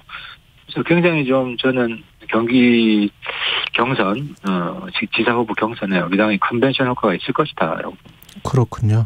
윤석열 당선인이 그 김태흠 국민의힘 의원에게 전화해서 이제 충남지사 출마를 요청했는데 김 의원은 충남지사 공모에 응하지 않았단 말이죠. 그게 그래서 이제 뭐 혹시 전략 공천 하는 것 아니냐 이런 이야기도 나오더라고요. 공모 응하지 않은 거는 아마 서류 준비가 좀 부족해서 그랬을 거예요. 아, 그래요? 아직 시간이 있습니까? 기간이 남아 있습니까? 근데 그거는 이제 조금 유동적이기 때문에 좀 며칠 더 유력한 후보가 좀 늦게 결단해서 하면 또 뭐 하루 이틀 더 연장도 할 수 있고요. 예. 또 지금 국민의당 합당이 안 됐거든요. 예. 그래서 국민의당 후보가 국민의힘 후보로 지금 공천 신청을 못 하고 있어요. 그러네. 예. 네, 지금 이런 상황이기 때문에 예. 합당을 하면서 이제 기간이 자동적으로 연장이 될 거고 이제 저희 당도 필요하면 이제 전략공천도 하고 경선도 하거든요. 필요하면, 예. 예, 그래서 사실 보궐선거 같은 경우에는 주로 전략공천을 하잖아요. 예. 경선을 뭐 할 때도 이번 그 대선과 함께 했던 그 국회의원 보궐선거 전략공천 지역도 있었고 했는데 충남 같은 경우는 아마 경쟁 후보들 그 어느 정도 지지가 나오는지 그걸 좀 판단을 할 겁니다. 이제 격차가 원래 전략공천 원칙 격차가 다른 후보랑 꽤 많이 날 경우에 우리 당내에서 여론조사 같은 거 할 거 아닙니까? 경쟁력 조사를 하고 그래서 굳이 할 필요가 없겠다 하면 전략공천을 하기 때문에 뭐 당내 어떻게 진행되고 있는지 좀 지켜봐야 될 것 같습니다. 그리고 이준석 대표가 기본적으로 경선주의자이긴 해요. 예. 하지만 사실 뭐 내용적으로 의미 없는 경선이 될 수 있다고 하면 전략공천도 가능합니다. 그리고 상대당 이야기도 좀 여쭤봐야 되는데 더불어민주당 같은 경우는 이제 서울시장 방금 조정식 의원도 스스로 복잡하죠 이렇게 이야기를 하셨는데 그럼 난맥상을 좀 보이고 있단 말이죠. 송영길 전 대표가 나오면서 그 비판하는 또 저는 의원들도 많고요. 어떻게 보십니까? 이 서울시장 선거는? 그 민주당이 어쨌든 대선 패배했는데 한동안 그 계속 대선 중인 것처럼 아직도 좀 그런 분위기가 있어요. 그래서 그 새로운 정부 보통 이제 허니문 기간을 가지는 게 예의고, 근데 이제 좀 무리하게 발목 잡기를 하고 있고 한데 이상하게 송영길 대표 출마를 계기로 내부 반성 목소리가 커지는 것 같아요. 그게 지금 그 도화선이 된 거인데, 근데 이제 어쨌든 민주당 미래 그리고 또 향후 당권이랑 또 연관이 돼 있거든요. 민주당 내 세력 분표를 보면 그래서 송영길 대표 출마 관련해서 아마 치열하게 좀 싸움이 될 것이고, 근데 대신에 너무 인물 문제만이 아니라 민주당의 향후 진로, 향후 비전 이런 것과 맞물려서 좀 내부 싸움이 되어야지 그게 아니라 사람이 누구는 되고 누구는 안 된다 이렇게 하면 사실상 권력 투쟁밖에 안 되잖아요. 당내 권력 투쟁. 국민들이 볼 때는 당내 싸움에 불과하기 때문에 그거는 민주당 전체적으로 마이너스가 될 겁니다. 이재명 질문하세요. 이재명 그 상임 고문이 뭐 어디 나와야 된다. 6월에 조기 등판해야 된다. 아니면 8월까지 당대표 선거까지는 좀 충분히 쉬는 게 낫다. 뭐 어떻게 보십니까? 이런. 그래서 사실은 지금 민주당이 소위 과거 친문 비문에서 지금 친명 비명 이렇게 그 갈려버리지 않습니까?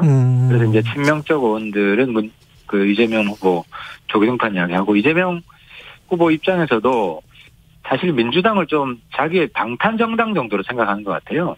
그 계속 수사가 지금 진행되고 있고 재판이 진행되면서 계속해서 이름이 또 거론되고 있잖아요. 근데 아무래도 국회의원이 된다거나 당대표가 되면 그걸 견제할 수 있는 어느 정도 방패막이가 되는 건 또 사실인 면도 있고. 그래서 이제 그게 좀 다른 것 같아요. 이제 이명 쪽에서는 민주당 자체의 발전이 더 필요한데 이재명 후보 쪽에서는 본인의 개인의 방탄 정당으로 이걸 좀 민주당을 격화시키고 수단으로 악용하려는 면이 있다. 그래서 저는 그렇게 생각합니다. 어제 송탕대실이란 말을 쓰더라고 재밌는 표현이었는데 이재명 후보가 뭐 국회의원 보궐선거에 나온다든지 당대표에 나오면 이건 명탐대실 된다. 이 100% 명탐대실 됩니다. 왜냐하면 국회의원 선거에 나와도 그렇고 당대표 나와도 그렇고 본인의 지금 약간 수면 위로 가라앉아 있던 여러 가지 뭐 대장동 이런 이슈들이 있지 않습니까? 새로운 폭로전이 시작될 겁니다. 경쟁자 측에서. 그 민주당 쪽에서는 이제 그 김혜경 법인카드랄지 뭐 여러 가지 사건들을 일종의 이제 정치보복으로 규정을 하고 있잖아요. 마지막으로 그 부분에 한 말씀만 해 주셔야 되겠네요. 곧 있으면 끝나서. 뭐 그렇게 주장을 하겠죠, 당연히. 근데 이제 그 없는 것만 먼지 털듯이 털면 안 되지만 있는 걸 덮어서 안 되잖아요. 그 뉴스에 얼마나 많이 나왔습니까? 사실관계 다 아는 일인데 그거를 정치인들은 다 덮어줘야 된다 그러면 그 뭐 문재인 정부 시즌 2 아니에요? 알겠습니다. 기본적으로 법치주의 사회이기 때문에 그건 있는 것을 수사하는 것에 대해서 정치보복이라고 주장을 하면 아마 그 정치인들이 욕을 먹을 겁니다. 예, 하태경 국민의힘 의원이었습니다. 고맙습니다. 예, 감사합니다. 잠시 후 8시 반부터 일부 지역국에서는 해당 지역 방송을 보내드립니다. Welcome to my world. Won't you come on in? 오후 4시 5분 홍사원의 경제쇼로 여러분을 초대합니다. 50분간 딱 한 가지 주제만 깊이 있게 전해드립니다. 경제는 무조건 홍사원의 경제쇼를 들으셔야 합니다. Step into my heart.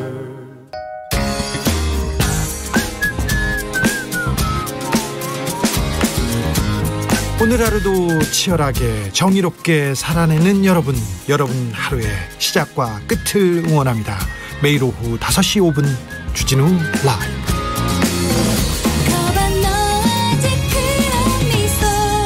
지금 시각은 8시 30분입니다. KBS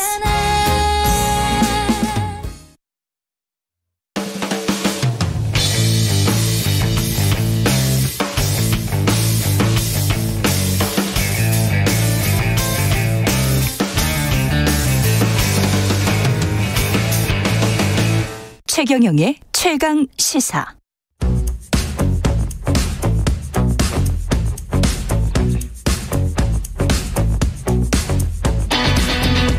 심리로 들여다보는 세상 이야기.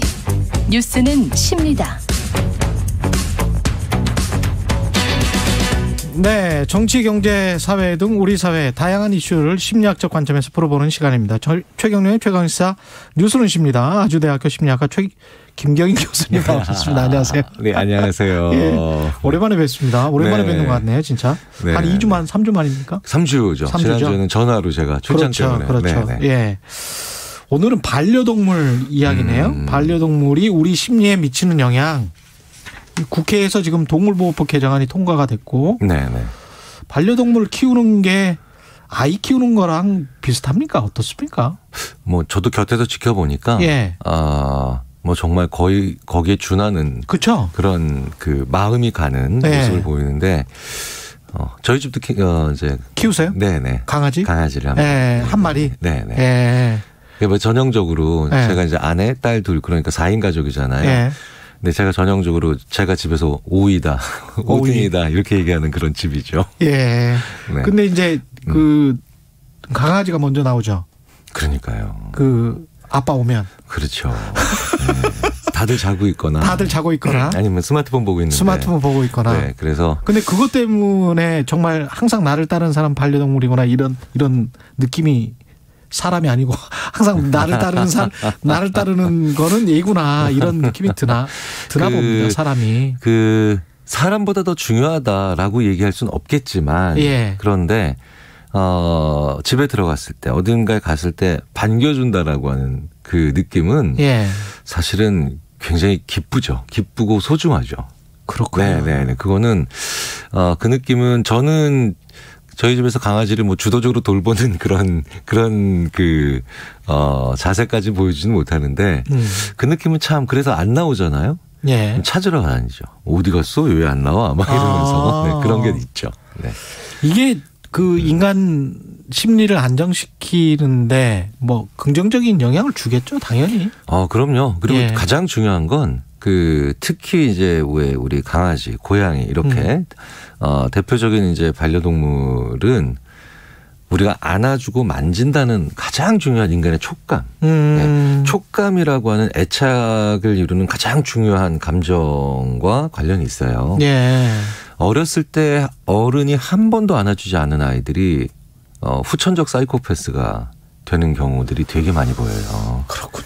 네, 그래서 우리 안아준다는 것 있잖아요. 안아준다라는 거, 그리고 서로 안는다는 거, 서로 만져주고 뭐 이런 거. 네, 그게 이성 간의 애정을 떠나서 인간끼리도 사람끼리도 이게 인간 대 인간으로 애착, 네. 애착을 만드는 데 되게 중요한데 왜 그거 못 느끼세요? 왜 우리 20대나 30대 청년기에는 잘 안 그러다가 50대 되니까 예. 동성 친구들끼리도 야 하고 이렇게 막 그 동창회 끝나고 헤어질 때 이렇게 서로 안아주고 그 여성 호르몬이 많이 분비돼서 그런가 그런 느낌도 좀 받았습니다. 저는. 그러니까 이제 그런 걸 수도 있지만 그러니까 가끔 예. 이제 너 왜 이래라고 할 수도 있지만 우리 좀 어색해라고 할 수도 있겠지만 예. 사실은 그 호르몬의 양도 분명히 이제 변화가 있지만 이제 조금 더 이제 허물을 벗고 애착이 있는 관계로 그렇죠. 가기 때문에 그럴 수 있는 거죠. 네. 외로워지니까 나이가 그럼요. 들수록 네네. 뭐 그럴 수도 있겠습니다. 근데 이게 동물을 싫어하는 사람도 있잖아요. 그러면 이게 그 사람의 뭐랄까요 심성에 문제가 있는 건가요? 동물을 싫어하는 사람은?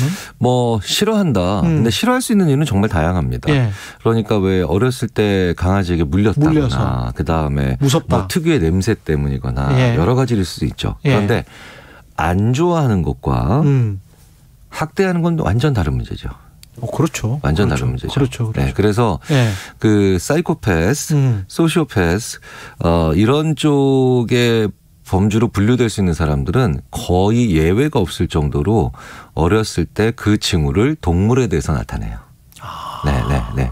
굉장히 잔인한 방법으로 괴롭히거나 심지어는 그 동물의 신체 기관을 손상시키는 행위를 어렸을 때 합니다. 네. 어렸을 때? 네, 거의 예외가 없을 정도로요. 그렇군요. 네, 그러니까 동물을 안 좋아할 수는 있습니다. 네, 그리고 저도 강아지는 참 좋아하는데 고양이는 그렇게까지 좋다는 느낌을 잘 안 가져요.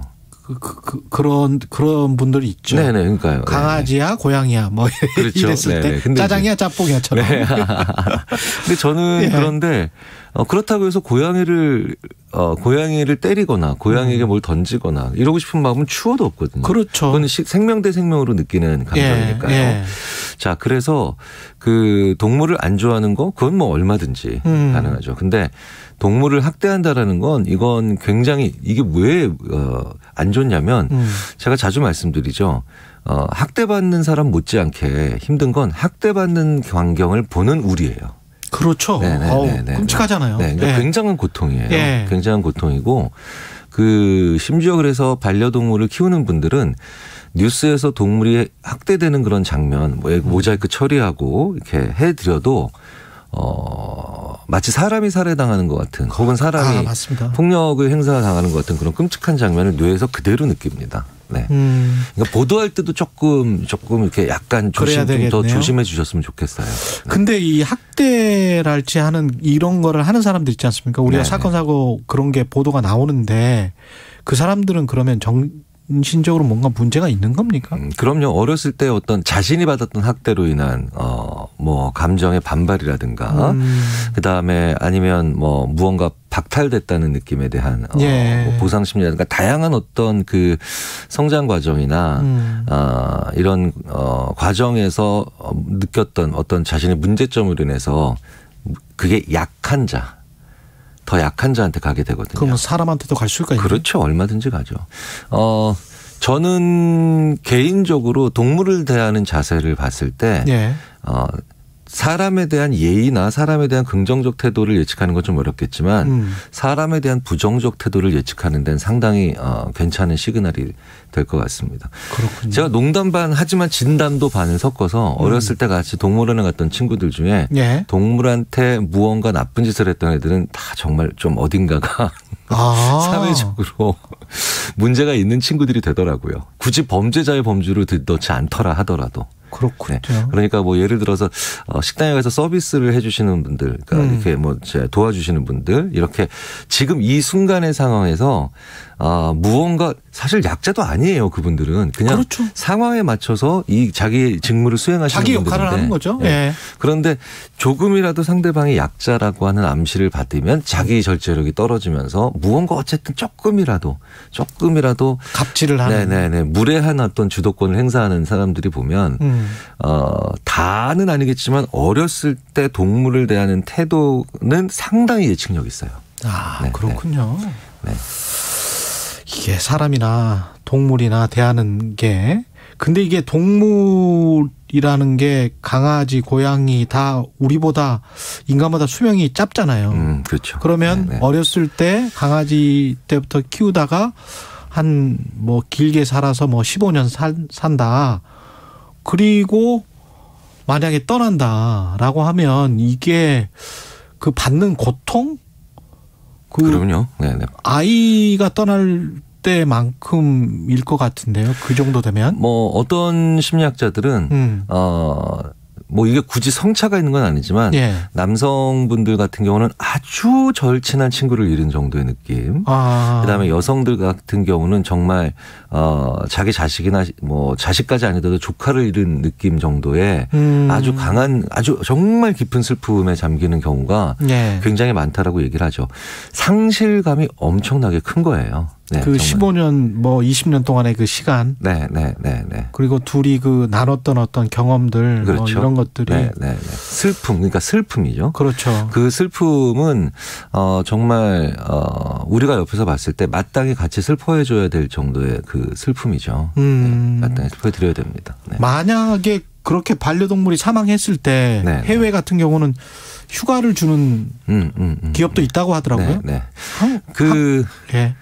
정말 제가 심리학자라서 예. 야, 너 순진한 소리 한다 당신 이런 예. 얘기 하실 것 같긴 하지만 가장 이상적인 그래서 그런 그 휴가는 특정한 사건이나 특정한 대상에 그렇게 꼭 국한시키는 게 아니라 그 사람의 감정에 초점을 맞춘 휴가를 주셔야 돼요. 그 사람이 어떤 것이든 상실해서 크게 슬퍼한다라고 하면 그렇다면 시간을 주는 거죠. 시간을 주고. 그 사람이 애도할 수 있는 시간을 줘야 됩니다. 사실 그건 그 사회나 그 기업이나 그 조직이 굉장히 성숙했다는 증거고요. 그걸 악용하는, 그러니까 뭐 악용하거나 역용하는 사람들이 있잖아. 그런 소수의 사람들에 대해서 집중해서 비난하면 되는 거고. 그렇죠. 그걸 방지하기 위해서 우리는 절대 안 할 거야. 라고 하는 식의 사회보다는 조금 더 진일보한 사회는 그러네요. 그 사람의 그 상실감. 그러네요. 네, 그 사건과 대상이 무엇이든. 그러니까 기능적으로 너무 그렇게 항목적으로 갈 필요는 없을 것 같아요. 그래서 저도 이렇게 그런 기사들을 나 찾아보고 실제 어떻게 하는지를 봤더니 예. 그게 그 사람의 상실감과 그다음에 애도를 위한 시간이지 강아지를 잃어버렸다. 그러니까 휴가 준다. 이렇게 좀 너무 단순하게 그러네요. 항목별로 해석할 일은 아닌 것 같아요. 예. 네. 알겠습니다. 그리고 이게 이제 동물 같은 경우는 뭔가 눈도 서로 마주보고 아까 말씀하신 대로 만지기도 하고 그게 어떤 체온 같은 것도 느껴지고 뭐 이렇단 말이죠. 근데 이제 반려식물을 키우는 분들도 많고 최강시사에서 한번 다룬 적이 있는데 돌멩이를 뭐 물을 주고 막 이렇게 심리적 안정을 추구하는 분들도 있던데 이게 어떤 심리입니까 이거는? 식물 같은 경우는요. 예. 그 식물의 아주 미세한 성장 과정이나 보여요. 네네 이런 것들이 눈에 들어오면서 예. 남들이 못 보는 다른 사람분들은 못 보는 것을 보면서 느끼는 그런 동반감이 있어요. 그렇죠. 네네. 예. 그리고 정말 저도 물어봅니다. 정말 그래? 이거 돌과 같은 그런 그런 사물에 대해서도 자연적인 그런 그냥 물체들에 대해서 느끼는 분들이 계신데 예. 정신적인 문제죠. 정신적인 문제인데 우리가 오랫동안 인류가 오랫동안 그런 그 식물 더 나아가서 이제 돌과 같은 것들에 대해서 애정을 주는 그런 그 의식이나 그런 마음들은 존재했어요. 예. 네. 그게 병적인 집착이나 자기와 같은 생각을 가지지 못하는 사람들에 대한 배타적인 활동으로 혹은 행동으로 나타나지만 않으면 뭐 심리학자로서는 뭐 얼마든지 인정하고 뭐 굳이 인정할 필요 있는 게 아니라 그렇죠. 존중할 만한 그런 그 측면이라고 저는 봅니다. 영화도 그런 게 나온 게 있는데 그러면 로봇이랄지 AI랄지 이쪽에 이제 마음을 주는 게 굉장히 이제 그거는 굉장히 발달을 했을 거 아니에요. 그래서 인간이랑 거의 비슷할 거 아닙니까? 그건 뭐 당연하겠습니다. 그러면 미래는. 근데 여기서 하나 전제는 있습니다. 예. 왜 그 언캐니 밸리라고 해서 그 우리가 시체랑 좀비를 제일 무서워하잖아요. 근데 외계인의 입장에서 보면 예. 사실은 인간이랑 제일 비슷한 게 시체랑 좀비거든요. 외형적으로 봤을 때. 네. 그런데 제일 끔찍하죠. 그렇죠. 네. 그러니까 돌멩이보다 오히려 훨씬 강아지에 가까운 그 로봇이 더 끔찍할 수도 있다는 거예요. 네. 왜냐하면 돌멩이는 의도가 없지요. 의도가 그리고 없죠. 네. 식물도 그냥 자기가 성장하려고 하는 의도 정도를 가지고 있죠. 예. 근데 강아지나 고양이 같은 반려동물은 서로 교감하고 서로 사랑해주고 아껴주려고 하는 그런 의도가 있죠. 그렇죠. 그런데 그런 행동을 보이는데 그런 의도가 없는 AI나 로봇이에요. 네. 소울을 말하시는 거, 영혼을 말하시는 것 같기도 하고. 네, 그러니까 예. 이제 우리가 소울이라고는 하지만 예. 심리학에서는 그것보다는 조금 더 그냥 기본적인 아주 기초적인 그런 걸 쓰는데 그게 바로 상대방의 의도, 영어로 인텐션, 의도입니다. 내 반려동물이 나에게 와서 계속해서 나한테 자기 몸을 이렇게 비벼주는 건 자기도 사랑받고 그다음에 나도 사랑해 달라는 나도 사랑하겠다는 이런 서로의 의도거든요. 예. 그러니까 우리가 상대방의 의도를 속였다라고 생각했을 때 좋은 행동을 해도 기만당했다고 느끼잖아요. 그렇죠. 예. 그런 기만감을 오히려 로봇이나 AI한테 훨씬 더 잘 느낄 수 있다라고 우리가 볼 수 있는 거예요. 그렇구나. 그래서 우리가 왜 90년대 후반에 많이 가지고 놀았던 다마고치 같은 그런 기구들이 있잖아요. 그런 것들이 사실 동물의 모습을 더 강하게 가지고 더 정교하게 가지고 있거나 현실감 가지고 있었다면 아마도 그렇게 사랑 못 받았을 거예요. 네, 그러니까 오히려 사람처럼 생긴 로봇이 더 싫은 거고요. 나 로봇 맞아요. 그렇게 그냥 로봇처럼 생긴 게 더 차라리 애정을 줄 수 있는 거죠. 사람처럼 더 비슷해지거나 반려동물보다 오히려 더 비슷해지면 비슷해질수록 사실은 오히려 더 끔찍해질 수 있습니다. 더 막 진짜 몸서리 쳐질 수도 있어요. 야, 이 인간 심리라는 게 참 희한하군요. 그럼요. 인간은 태어날 때부터 그래서 서로와 서로의 의도를 교감시키고 그게 진정성이에요. 네. 그러니까 그 진정성이 없다면 돌멩이처럼 차라리 의도가 없는 게 낫죠. 그 위선적인 사람을 훨씬 더 싫어하는 게 그럼요. 그거군요. 네, 예. 네. 알겠습니다. 오늘은 여기까지 아주대학교 심리학과 김경일 교수였습니다. 고맙습니다. 네, 감사합니다. 네. 저희 집에서 진짜 5등이에요. 금요일 출근길입니다. 이른 시간부터 정체가 시작됐는데요. 평소보다 막히고 있으니까요. 여유 시간 두시고 출발하시는 게 좋겠습니다.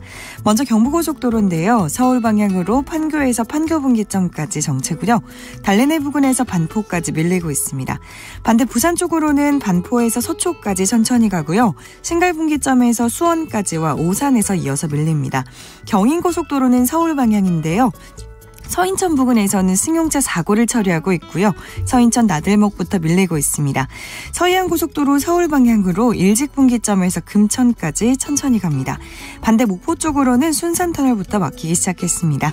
KBS 교통정보센터에서 정현정이었습니다.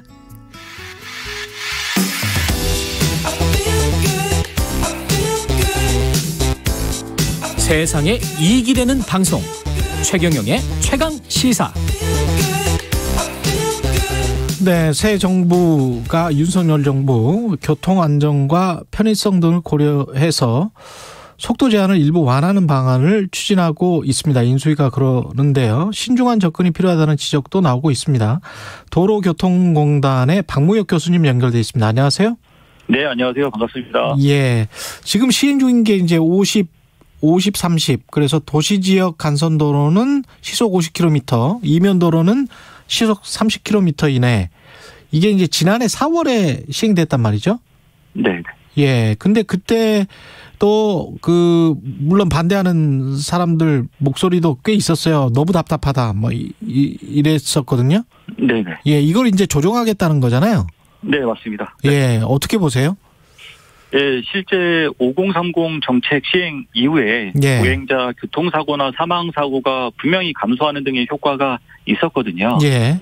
예, 그렇지만 이제 현재 도로 상황을 고려하지 않고 지나치게 획일적 규제라는 비판도 있어 왔거든요. 예. 예, 그러다 보니까 이렇게 뭐 찬반이 요새 논란이 되는 와중에 대통령 인수위원회에서 제한 속도를 좀 높여보겠다라고 하는 그런 부분인데 일단 제가 생각하기에는 도로에서 교통 안전과 교통 소통이라는 두 측면이 다 중요한 부분이거든요.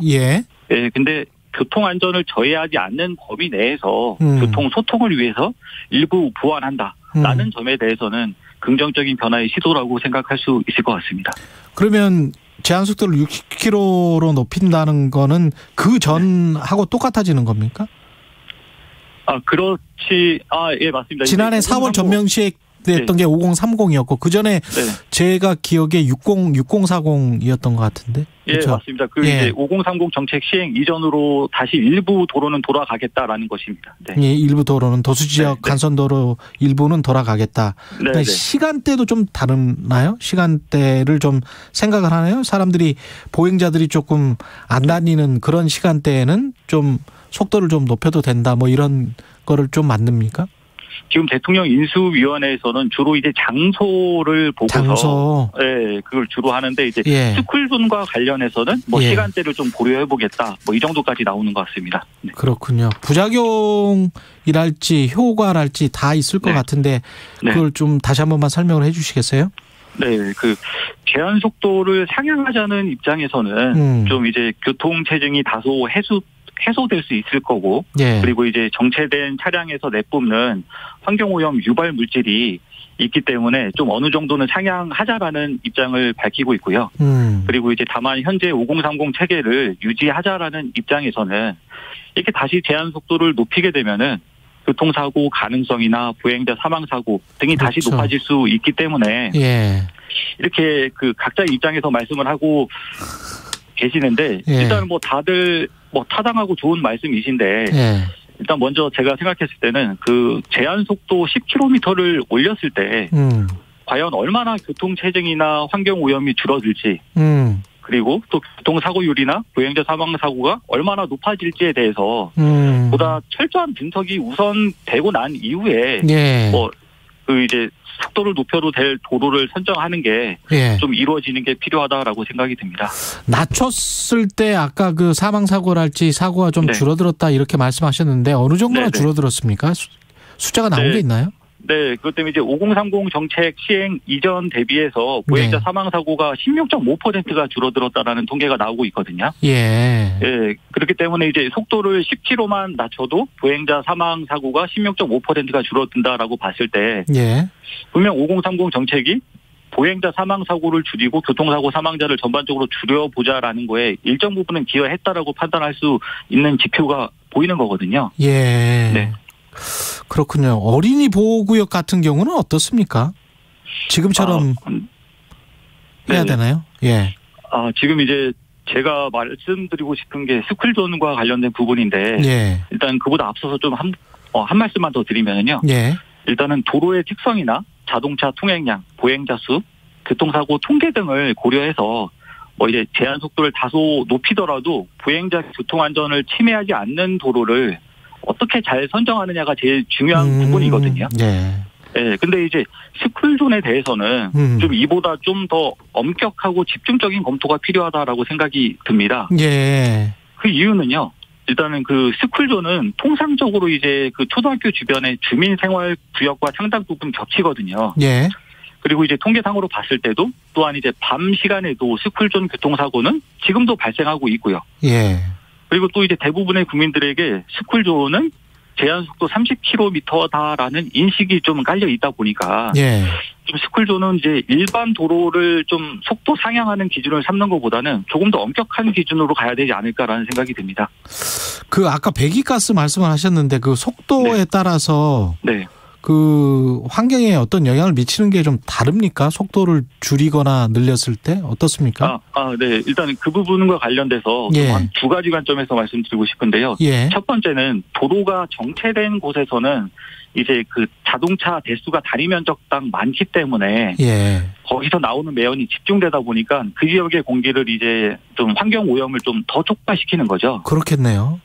그리고 또 이제 두 번째는 이제 일정 속도 이하일 경우에 좀 약간 경유차 같은 경우에는 좀 오래된 차들 같은 경우에는 이제 저감 장치가 제대로 작동이 안 되다 보니까 좀 이제 나쁜 물질들을 그대로 배출하는 이런 특성도 있다고 나오거든요. 그러다 보니까 이런 두 가지 관점에서 좀 접근해봐야 될 것 같습니다. 그러면 일정 속도라는 게 20km, 10km 이럴 때는 오히려 나쁜 물질이 더 많이 나온다 이런 말씀이신가요? 맞습니다. 이제 경유 차량 같은 경우에는 좀 이제 뭐 나름 이제 경제 속도라고 볼 수 있는 한 60에서 80 정도를 달려줘야지 그렇죠. 적당하게 매연 저감 장치가 작동한다라는 통계들이 많이 나오고 있어가지고요. 예. 네. 해외에서는 이거 어떻게 시행을 합니까? 그 속도가 어느 정도나 되나요? 규제 속도가? 네. 그 대부분의 교통 선진국 같은 경우에는 이미 1960년대부터 예. 도심부 법정 제한 속도를 이미 시속 50km 이하로 설정하고 있고요. 예. 그리고 또 이제 스웨덴, 영국, 프랑스, 뭐 독일 이런 나라들 같은 경우에는 보행자 통행이 많은 이면 도로는 시속 30km 이하로 이미 규정하고 시행하고 있거든요. 예. 그리고 또 이제 스쿨존과 관련해서도 예. 일본 같은 경우에는 우리나라보다 스쿨존 반경이 훨씬 넓고요. 예. 그리고 제한 속도도 우리나라는 30km인데 일본은 제한 속도가 시속 20km로 이제 더 낮은 상황이고요. 예. 특히 또 이제 스웨덴 같은 경우에는 우리의 스쿨존보다 더 확대된 홈존이라고 해서 13세 미만의 어린이가 많이 다니는 공간을 보호구역으로 지정을 해서 예. 이 구역에는 아예 차량 통행 자체를 금지시켜 버립니다. 네. 알겠습니다. 여기까지 듣겠습니다. 많은 의견이 와 있는데요. 좀 읽어드리겠고 도로교통공단의 박무혁 교수님이었습니다. 고맙습니다. 네, 감사합니다. 예, 송대현님은 지금은 너무 획일적입니다. 주말이나 야간엔 학생도 없는데 30km 주행은 문제가 많은 것 같습니다. 이렇게 말씀하셨고요. 3848님은 교통표지판 바꾸려면 또 비용이 많이 발생하겠네요. 이런 말씀하셨네요. 예. 오늘 최경련의 최강시사는 여기까지고요. 내일 아침이 아니죠. 예. 다음 주 월요일이죠. 7시 20분에 돌아오겠습니다. 위너 테이크스 잇 올. 예. 카를라 브루니가 부릅니다. 고맙습니다.